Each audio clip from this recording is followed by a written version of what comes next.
नमस्कार, मी विजया वामन। उद्धव ठाकरे 1 ते 2 दिवसात पहिल्या टप्प्यातील उमेदवारांची घोषणा करू शकतात। त्यातील संभाव्य 20 उमेदवार कोण असू शकतात याची माहिती घेऊयात। वरळी या मतदारसंघातून विद्यमान आमदार आदित्य ठाकरे यांना पुन्हा एकदा संधी मिळण्याची शक्यता आहे। वरळीत मराठी मतांसोबतच गुजराती मतांची संख्या देखील चांगली आहे। दहिसर या ठिकाणी उद्धव ठाकरेंकडून माजी आमदार विनोद घोसाळकर किंवा त्यांच्या स्त्रुषा तेजस्विनी घोसाळकर यांना पसंती दिली जाऊ शकते। तेजस्विनी घोसाळकर यांच्या पतीच्या खुनाच्या घटनेमुळे त्यांना त्यांच्या परिसरामध्ये सहानुभूती मिळण्याची शक्यता आहे आणि त्यामुळे त्यांच्यावर उमेदवारी लावली जाऊ शकते। वांद्रे पूर्व या ठिकाणी युवा सेनेचे नेते व ठाकरे कुटुंबातील सदस्य असलेल्या वरुण सरदेसाई यांना उमेदवारी मिळण्याची दाट शक्यता वर्तवण्यात येते। सरदेसाई हे आदित्य ठाकरेंचे अत्यंत निकटवर्तीय आहे। नुकत्याच मुंबई सिनेटच्या निवडणुकांमध्ये देखील त्यांनी प्रभावी असं काम सांभाळलं होतं आणि एखादी विजय खेचून आणला होता। पुढील मतदारसंघ आहे दिंडोशी। या ठिकाणी मुंबईचे माजी महापौर सुनील प्रभू यांची उमेदवारी कायम ठेवली जाऊ शकते। सुनील प्रभू यांनी एकनाथ शिंदे यांच्या बंडानंतर देखील उद्धव ठाकरे यांना भक्कम अशी साथ दिली होती। मुंबई महानगरपालिका निवडणुकीत त्यांची भूमिका नेहमीच महत्त्वाची असते। अशा वेळी विजयाची खात्री उद्धव ठाकरे यांना वाटते। पुढील मतदारसंघ आहे विक्रोळी। संजय राऊत यांच्यासारख्या हुकमी एक्का असलेल्या नेत्याचा भाऊ म्हणून सुनील राऊत यांना पक्षात वेगळं स्थान आहे। राऊत कुटुंबियांवरती ईडी सीबीआयच्या धाडी पडल्यावरही संजय व सुनील राऊत यांनी उद्धव ठाकरेंची बाजू लावून धरली होती। त्यामुळे एक विश्वासू नेते म्हणून सुनील राऊत यांच्याकडे पाहिलं जातं। त्यामुळे त्यांनाच उमेदवारी पुन्हा उद्धव ठाकरेंकडून दिली जाऊ शकते। पुढील मतदारसंघ आहे कुडाळ विधानसभा मतदारसंघातून उद्धव सेनेचे वैभव नाईक विद्यमान आमदार आहेत।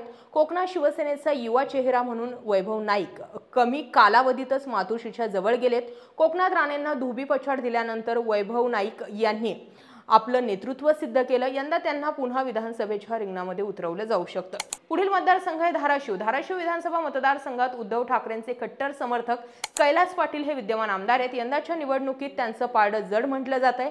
धाराशिव लोकसभेत देखील ओमराजे निंबाळकर यांच्या विजयात कैलास पाटील यांनी मेहनत घेतली। त्यामुळे यंदा पुन्हा एकदा त्यांना विधानसभेच्या रिंगणात उतरवलं जाऊ शकतं। पुढील मतदारसंघ आहे अंधेरी पूर्व। या ठिकाणी उद्धव ठाकरेंकडून ऋतुजा लटके यांना उमेदवारी मिळण्याची दाट शक्यता आहे। पुढील मतदारसंघ आहे कलिना। या ठिकाणी संजय पोतनीस यांनी म्हणजे या कट्टर शिवसैनिक असलेल्या नेत्याला उद्धव ठाकरेंकडून उमेदवारी मिळण्याची शक्यता आहे। पुढील मतदारसंघ आहे शिवडी विधानसभा मतदारसंघातून उद्धव ठाकरे गटाचे आमदार अजय चौधरी यांनी गेल्या निवडणुकीत मोठा विजय मिळवला होता। अजय चौधरी यांनी तब्बल 42,000 मतांनी विजय मिळवला होता। पुढील मतदारसंघ आहे राजापूर।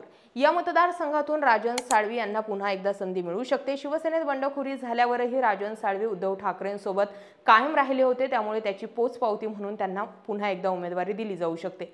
पुढील मतदारसंघ आहे भोसरी हा विधानसभा मतदारसंघ रवी लांडगे यांना सुटू शकतो। म्हणजे ही जागा मशालीला सुटण्याची शक्यता आहे। त्यामुळे या ठिकाणी विद्यमान आमदार महेश लांडगे यांच्या विरोधात मशालीकडून रवी लांडगे यांना उमेदवारी उद्धव ठाकरे गट देऊ शकतो। पुढील मतदारसंघ आहे बाळापूर।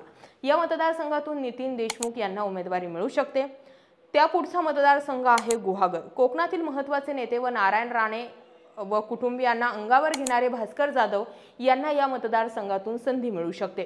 पुढील मतदारसंघ आहे भांडूप पश्चिम। रमेश कोरगावकर यांना या ठिकाणी संधी मिळू शकते। पुढील मतदारसंघ आहे कन्नड। उदयसिंह राजपूत यांना कन्नडमधून उमेदवारी दिली जाऊ शकते।